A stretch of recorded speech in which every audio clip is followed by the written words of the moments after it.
Sony A7 V je tu. Všetci sa pýtate, či sa oplatí. Tak vám po prvých dňoch poviem, ako to vidím ja.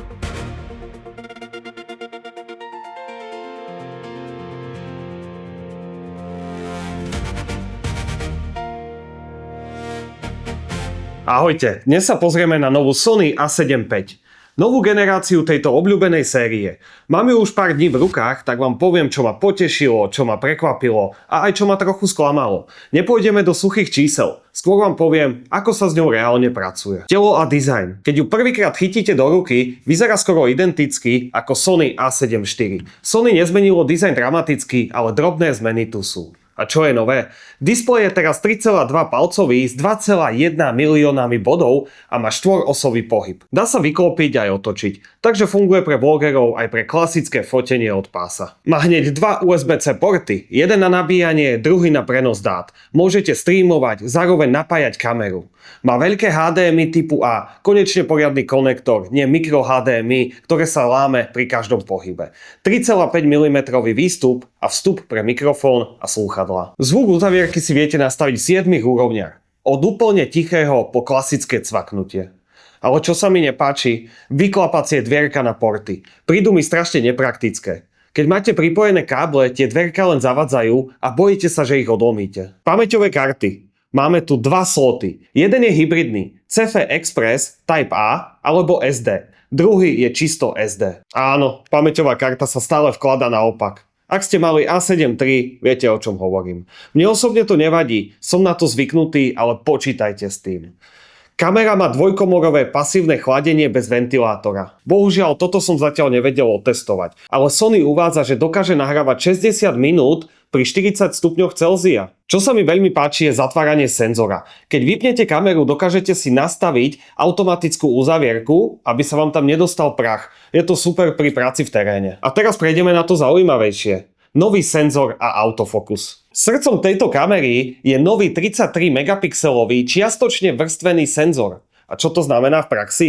Kamera číta dáta zo senzora oveľa rýchlejšie ako predtým. Aké sú nové výhody senzora? Snímanie až 30 fotiek za sekundu bez zatemnenia hľadáčika. Podľa testov Fontos to Photos má A7 V najlepší dynamický rozsah, aký kedy merali u full frame fotoaparátu. 16 stupňov dynamického rozsahu oproti 15 z minulej generácie. Autofokus je niečo, kde Sony naozaj exceluje. Nový AI procesor sleduje subjekty ako nikdy predtým. Napríklad počas testu. Postava prechádzala medzi stromami a autofokus krásne trackoval pohybujúcu sa osobu. Aj keď jej niečo prešlo pred tvárou, kamera si ju udržala. Má 759 fázových bodov, pokrývajúcich asi 94% obrazu. A dokonca je tam aj AI rozpoznávanie na ľudí, zvieratá, vtáky, hmyz, auta, vlaky či lietadla. Skvelá funkcia je pre capture. Kamera si ukladá zábery až sekundu predtým, než stlačíte spúšť. Môže to byť výhoda, ak fotíte napríklad búrky alebo blesky. A teraz k videu, pretože viem, že toto veľa z vás zaujíma najviac.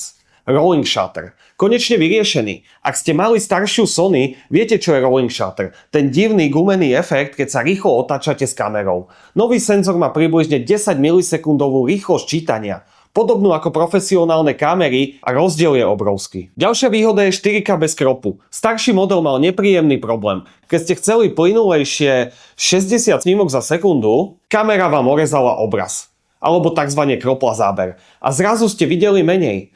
A7 V vám dá plných 60 snímok bez toho, aby niečo ukrojila z obrazu. 4K je dokonca downscalované zo 7K, takže dostanete naozaj ostrý materiál. Bohužiaľ možnosť točiť priamo do 7K tu nie je. Slow motion. 4K 120 snímok je k dispozícii, ale s APS-C kropom.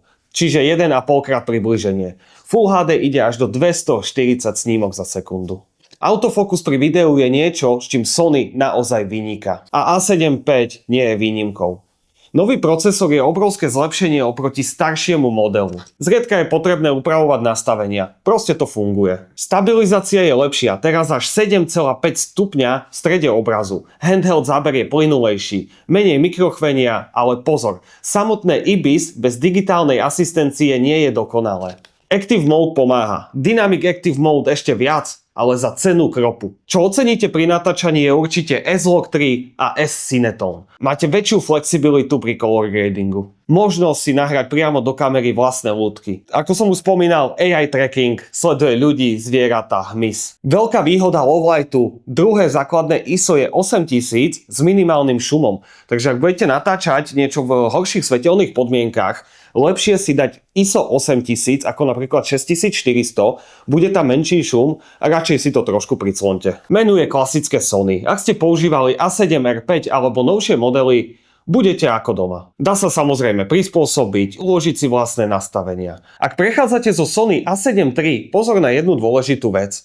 Keď chcete točiť do RAWu, nestačí zmeniť len profil picture. Musíte si zapnúť aj log nahrávanie v menu kamery. Obrovské zlepšenie tu vidím aj v Bluetooth systéme, prenos fotiek do mobilu je omnoho rýchlejší. Zlepšená výdrž batérie a mechanická uzavierka je hodnotená na 500 000 cyklov.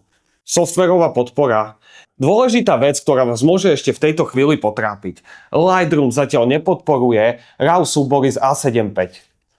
Hlavne nekomprimované RAW súbory majú problémy, takže ak editujete hneď, počítajte s tým, že možno budete musieť chvíľu čakať na update. Imagine Edge Desktop od Sony s tým samozrejme nemá žiaden problém. Takže celkovo, Sony A7 V je výborná hybridná kamera. Nie je to revolúcia, ale solidná evolúcia. Nový senzor rieši problémy, ktoré trápili staršie modely, autofokus je spoľahlivý, videokvalita je na úrovni. Ak máte Sony A7 III a rozmýšľate nad upgradeom, toto je ten správny moment. Ak máte Sony A7 IV, upgrade závisí od toho, či vám chýba rýchlosť a lepší rolling shutter. Dajte vedieť do komentárov, čo vás zaujíma. Rád natočím detailnejšie video na konkrétnu tému. Na budúce sa pozrieme na porovnanie Sony A7 V a A7 III, čo dokázal 8-ročný rozdiel a čoskoro uvidíte aj recenziu, takže ma nezabudnite odoberať.